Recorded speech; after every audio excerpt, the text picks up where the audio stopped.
오늘은 성금요일입니다. 영어로는 굿 프라이데이라고 합니다. 예수께서 십자가에 달려 고통당하셨는데 왜 굿이라고 할까?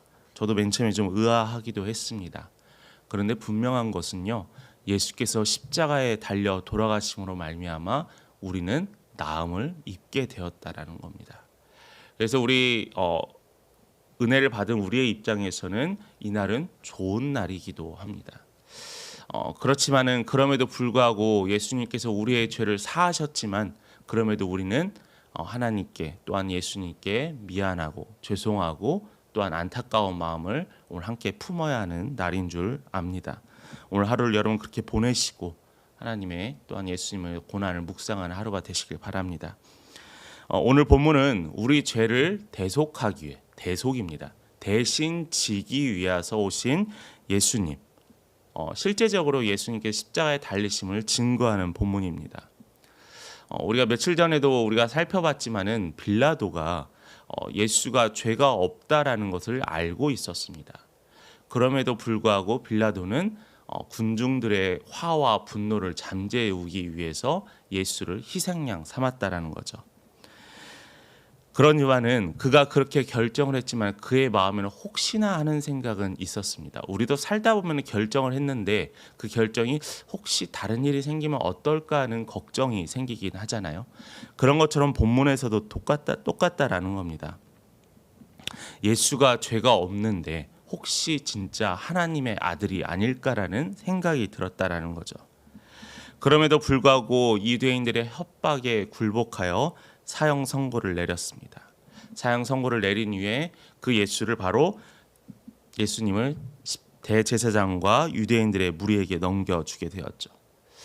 우리가 오늘 읽지 않았지만은 17절의 말씀에 보면은 십자가를 지시고 해골, 우리가 잘 아는 골고다로 간다라고 했습니다. 우리가 같이 불렀던 찬송가 150장이 바로 이 찬양의 배경이기도 합니다. 갈보리, 골고다를 말하는데 이 갈보리 산으로 예수께서 십자가를 지시고 올라가셨습니다. 이 긴 스토리 가운데 오늘은 이 유대인의 왕에 대해서만 좀 집중을 하려고 하거든요. 19절부터 22절에 나오는데 19절의 말씀에 보면은 빌라도가 패를 써서 십자가 위에 붙이니 나사렛 예수 유대인의 왕이라라고 했습니다. 우리는 여기에서 좀 집중해 보려고 하는데 당시 죄수를 십자가에 못 박을 때는 죄수의 이름, 또 직책, 또 죄명 등을 써서 그 십자가 위에 붙여 놓게 되어 있습니다.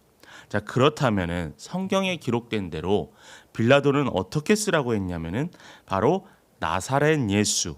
나사렛 예수가 누구죠? 이름이에요. 나사렛 출신의 예수가. 근데 그의 직책이 뭐죠? 바로 직명이 유대인의 왕이었다라는 거예요. 예수가 유대인의 왕이라 하여서 대제사장과 유대인들은 죽이려 하였잖아요. 빌라도는 예수가 죄가 없음을 알았잖아요. 그런데 이 빌라도가 죄가 없음을 알면서도 예수가 유대인의 왕이라고 적었던 겁니다. 자, 그의 죄명이 유대인의 왕이었기 때문에 죽었다라는 거예요. 이 죄패의 내용을 본 제사장들은 이 내용에 절대 동의할 수 없었죠. 왜냐하면 그들이 이 예수님을 죽게 한 이유는 바로 유대인의 왕이라고 하나님의 아들이라고 칭했기 때문에 그를 죽인다고 했던 거였거든요. 여기서 아이러니함이 발생합니다. 유대인의 왕이라 죽였지만은 사실은 그가 유대인의 왕이었다라는 거예요. 그것도 이방인, 그것도 예수를 십자가에 달려 죽게 명하였던 그 빌라도 총독에 의해서 그 사실이 만방에 선포되었습니다. 그런데 이것을 본 대제사장과 유대인들은 반대하기 시작했어요. 다시 빌라도에게 가서 왜 저자의 죄명을 유대인의 왕이라 하느냐? 그가 유대인의 왕이라고 기록된 것을 바꾸라라고 바꿔달라고 명령합니다. 충분히 그렇게 요청할 수 있죠. 왜냐하면은 자신들이 예수님을 죽이려는 이유가 잘못되었음을 나타내는 거였거든요.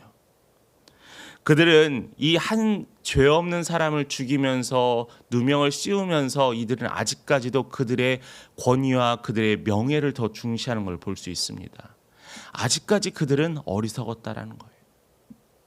그들의 어리석음은 절대 변하지 않았습니다. 빌라도는 그들의 협박에는 굴하지 않았습니다. 왜냐하면 더 이상 그들의 협박에 굴하면 자신의 자존심, 당시 최대의 로마의 총독이었다라는 자존심에 금이 가기 때문이었다는 거죠. 그래서 그는 더 이상 물러날 수 없었습니다. 빌라도가 진짜 그를 유대인의 왕이라고 생각해서 그렇게 써놨는지는 모르겠습니다. 그러나 하나님께서 그를 통하여 도구 삼으셨다는 거예요. 예수님이 유대인의 왕이라고 했던 것을 온 세계 온 만방에 퍼뜨리게 하신 분이 바로 하나님이셨다는 걸 우리는 확인할 수 있어요. 왜냐하면은 20절에 봤더니 유대인의 왕이라라고 이 죄패와 죄명을 바로 히브리와 로마와 헬라 말로 기록되었다고 하거든요. 만약에 유대인들을 대상으로만 해서 이 예수님을 죽게 했다면은 그냥 히브리 말로만 썼으면 됐습니다. 그런데 이 빌라도는 바로 로마와 당시 최대의 힘을 가지고 있던 로마 이전에 많은 큰 나라를 유지했던 이 헬라 말로 기록되었다라는 거예요. 온 땅과 온 이방인의 이스라엘 유대의 나라에서 유대인의 왕이라 한 자가 십자가에 매달려 죽게 되었다라는 것을 들을 수 있게 되었다라는 거예요. 이게 무슨 하나님의 계획일까? 여러분, 이 작은 것 하나, 예수님의 모든 삶의 과정과 십자가에 달려 돌아가시의 모든 과정은 하나님의 철저한 계획이었다라는 거예요. 누군가는 이런 이야기를 합니다. 그럼 가룟 유다가 하나님의 계획의 도구로 사용되어졌으니까 그는 죄가 없는 건가요? 아니에요. 그의 완악함에 사단이 그를 사용했다라고 했습니다. 빌라도는 그럼 예수님을 십자가에 달려 돌아가시게 했으니까 빌라도는 죄가 없을까요? 아니요. 그는 두렵고 사람이 걱정되어서 자신의 권위를 지키기 위해서 예수를 십자가에 못 박았더는 그 완악한 마음에 사단이 그를 썼다라는 거죠. 하나님의 계획은 바로 예수가 우리의 죄를 위하여 십자가에 달려 돌아가셨다라는 거예요. 그 과정 가운데 많은 이들이 등장하게 되고 그 과정 가운데 예수가 유대인의 왕임을 증거하게 되었습니다. 유대의 종교주의자들과 유대인들은 예수를 십자가에 못 박기에 혈안이 되어 있었고 빌라도의 총독은 예수가 죄가 없음을 알면서도 그를 십자가에 못 박음을 결정했고요. 오늘 우리가 나누진 않았지만 로마의 군인들이 십자가 아래서 예수의 유품을 서로 찢어서 분깃을 나누었다라고 기록하고 있습니다. 분깃이라는 말이 뭐냐면 나누어지는 선물이라는 거예요.